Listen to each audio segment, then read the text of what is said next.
नमस्कार दोस्तों, दुनिया का एक ऐसा संगठन जिसे शुरुआती तौर पर आतंकवादी संगठन कहा गया, पर आज इसी संगठन को देश चलाने की मान्यता दे दी गई है।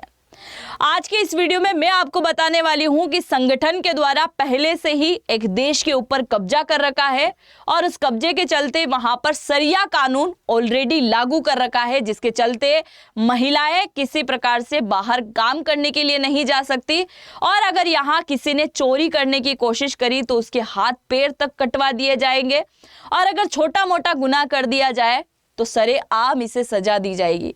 आज के इस वीडियो में मैं बात करने वाली हूं तालिबान के बारे में कि किस प्रकार से तालिबान ग्रुप बना और आज तालिबान कैसे अफगानिस्तान के ऊपर राज कर रहा है और कैसे तालिबान को अब आप आतंकवादी संगठन नहीं कह सकते क्योंकि इसे मान्यता मिल चुकी है।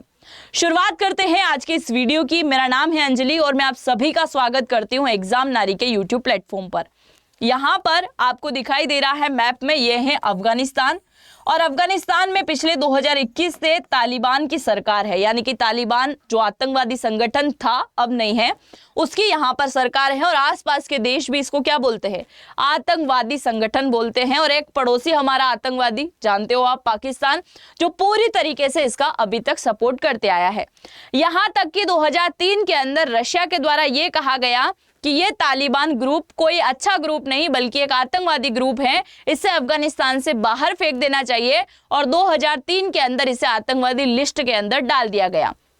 पर अब बाजी पूरी तरीके से पलट चुकी है क्योंकि कल रशिया के साथ में एक मीटिंग होती है और रशिया क्या बोलता है कि भाई अब ये आतंकवादी लिस्ट में नहीं है, इससे हम देश चलाने की मान्यता देते हैं, यानी कि तालिबान की सरकार होगी अफगानिस्तान के अंदर और इसे हम लिखित रूप में मान्यता देते हैं। और इसके बाद अब अफगानिस्तान के दिन बिल्कुल बदलने वाले हैं क्योंकि दूसरे देश भी इसके साथ बहुत अच्छी तरीके से व्यापार करेंगे और आधिकारिक मान्यता तक इसे मिलेगी।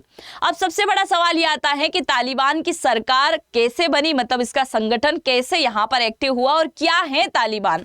2021 के अंदर तालिबान यहां पर एक्टिव हो चुका था। अच्छा, मैं तालिबान के बारे में बताऊं उससे पहले आप जान लीजिए कि कैसे इसको मान्यता मिली। एक तरफ है रशिया के राजदूत जिनका नाम है दिमित्री जिर्नोव और एक तरफ आपको दिखाई दे रहे हैं ये है विदेश मंत्री कहां के, तालिबान ग्रुप के, आमिर खान मुताकी इनका नाम है। और इनकी कल एक बैठक होती है, यानी कि 3 तारीख को बैठक होती है और बैठक के दौरान रशिया सिग्नेचर कर देता है। ये आपको लाल डायरी दिखाई दे रही होगी जिसमें इसको मान्यता दे दी गई कि सरकार चलाओ।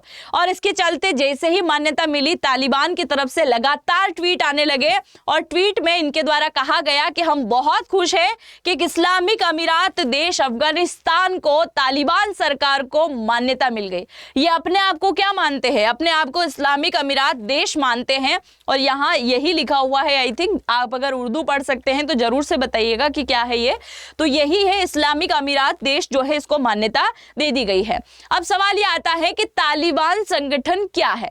तालिबान संगठन जो है 1989 में सोवियत संघ की जो सेना अफगानिस्तान के अंदर एक्टिव थी ये वापस यहां से जा रही थी और जाते समय क्या हो रहा था, अफगानिस्तान के अंदर गृह युद्ध चल रहा था। गृह युद्ध किस बात का, यहां पर सरकार चुनी जानी थी और सरकार के चलते यानी कि अफगानिस्तान के अंदर सरकार बिठानी थी।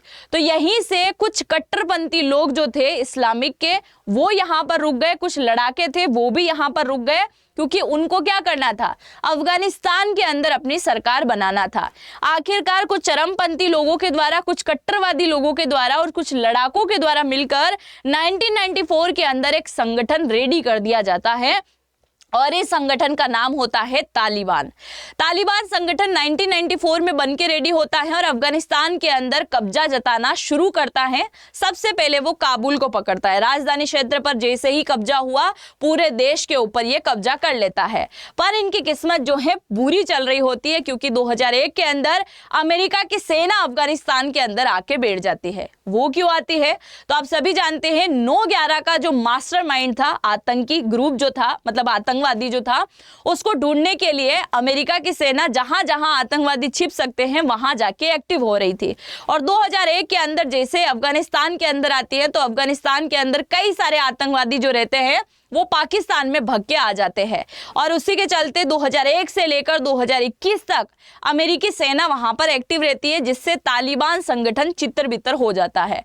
पर जैसे ही 2021 के अंदर वापस से ये कहां चले जाते हैं, अमेरिका के अंदर, यानी कि अमेरिकी सेना वापस लौट जाती है उसको मारने के बाद में, और जैसे ही वो लौटती है तो ये ग्रुप एक बार फिर से एक्टिव होता है और इस बार क्या करता है, अफगानिस्तान के अंदर मौजूदा सरकार को बुरी तरीके से गिरा देता है, और गिराने के बाद अपना ही राज यहां पर चलता है, मतलब खुद का राज यहां पर हो जाता है। जैसे ही इनका राज यहां पर होता है तो भारत समेत कई सारे देश ने इसका विरोध किया, और इसके चलते एक मीटिंग में यह तक कह दिया गया कि अफगानिस्तान के अंदर किसी प्रकार की सरकार नहीं है, इसलिए कोई देश इसके साथ व्यापार नहीं करेगा, कोई देश इसके साथ समझौता नहीं करेगा, और बहुत सारी चीजें यहां पर होगी।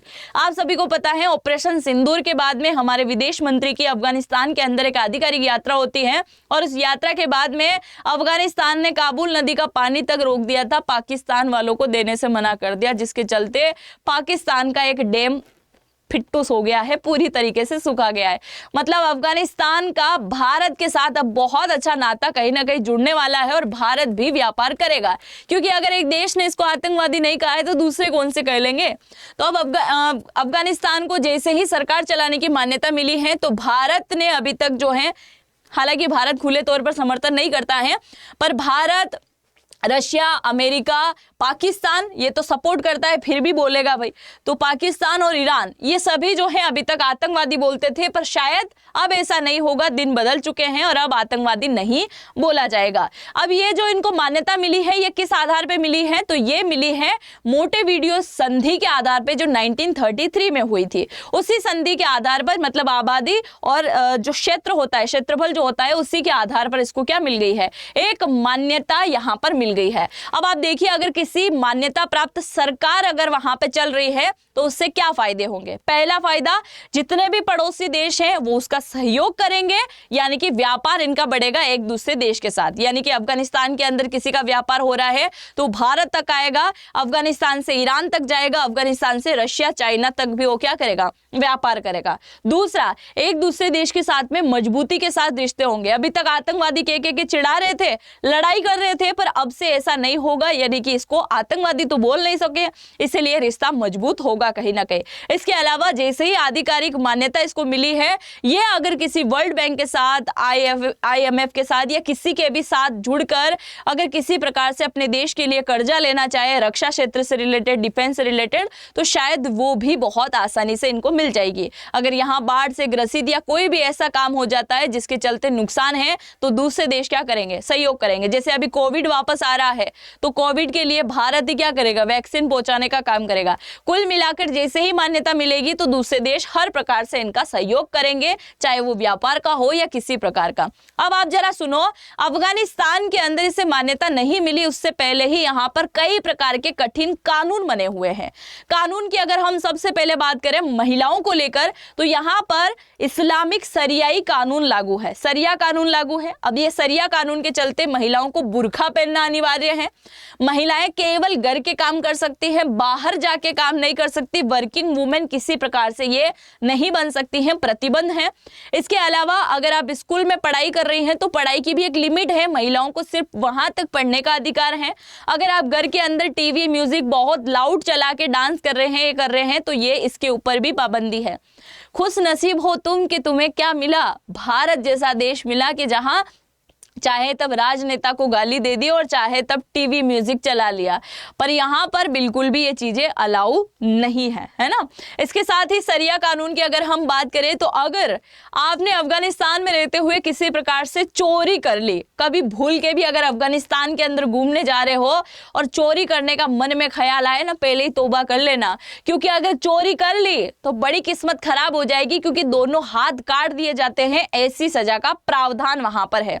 दूसरा, अगर कोई बड़ा गुनाह तुमने कर लिया है ना, यौन शोषण से रिलेटेड, यानी कि आपने रेप वगैरह किया या इससे भी बड़ा कोई अपराध किया है, तो सरेआम जो है समझ चुके हो आप। सरेआम जो है आपको बहुत बड़ी सजा यहाँ पर दी जाएगी। सरियाई कानून यहाँ पर लागू है और ये चीजें कहीं ना कहीं भारत में भी लागू होनी चाहिए।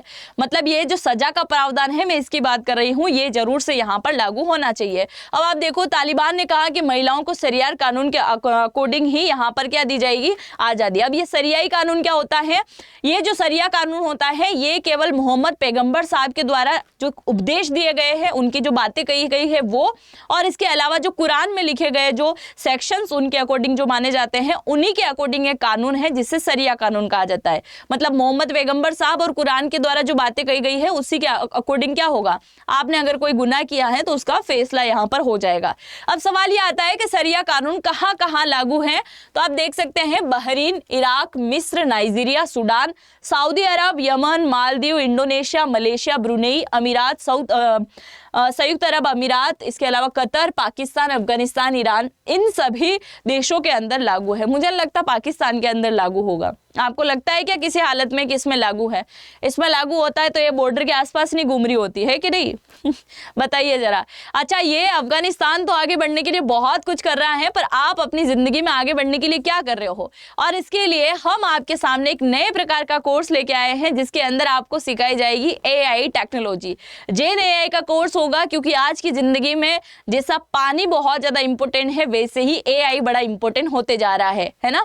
इसमें आपको सिखाया जाएगा कि कैसे वीडियो एडिटिंग करते हैं, कैसे किसी इमेज को क्रिएट करते हैं। आपके माइंड में कोई फोटो आई है ना, पर वो इंटरनेट पर ढूंढने पर नहीं मिलेगी, आप खुद बना पाओगे हिंट देके। ये चीजें आपको सिखाई जाएगी। अगर आप कोई लेक्चरर हो, प्रोफेसर हो, अगर कोई कॉलेज में पढ़ाने के लिए जा रहे हो, आप कोई टॉपिक रेडी करना चाहते हैं, 5 सेकंड में बैठे बैठे आप टॉपिक रेडी कर लेंगे। मतलब हर प्रकार से, अगर आप कोई कंप्यूटर चला रहे हो, आप कोई चीजों में अटक जाते हो, हर प्रकार के, मैं बोल रही हूँ दुनिया के जितने भी क्वेश्चन हैं, आपके क्वेश्चन के हर एक के जवाब आपको यहाँ पर मिल जाएंगे। और ये कहाँ मिलेगा, तो इसी वीडियो के कमेंट सेक्शन में जैसे ही आप जाओगे, कमेंट सेक्शन में पहला कमेंट मैंने पिन कर रखा है, वहां जाके आपको अपना नाम लिखना है, अपना मोबाइल नंबर और अपना ईमेल आईडी डालना है। और जैसे ही आप अपना नाम, मोबाइल नंबर वगैरह एंट्री करोगे, हमारी टीम आपसे कनेक्ट हो जाएगी और उनसे आप ढेर सारी बात करके समझ सकते हो कि किस प्रकार का ये कोर्स है और क्या क्या चीजें इसके अंदर रहने वाली हैं। और अगर ये आप कोर्स लेते हैं तो आप यहाँ पर एक कोड यूज कीजिएगा जिससे आपको अच्छा खासा डिस्काउंट मिल जाएगा। AN10 कोड यूज करेंगे तो आपको यहाँ पर डिस्काउंट मिल जाएगा। तो जरूर से ज्वाइन कीजिएगा और फॉर्म जरूर से फिल कर दीजिएगा जिससे आप अच्छे से चीजों को समझ पाए। तो अगर आपको वीडियो अच्छा लगा हो और अफगानिस्तान को लेकर आप जो भी सोचते हो, जरूर से कमेंट सेक्शन में लिख के जाइएगा। मुझे आप सभी के कमेंट का इंतजार रहेगा। हम मिलते हैं नेक्स्ट वीडियो में, तब तक के लिए जय हिंद, जय भारत।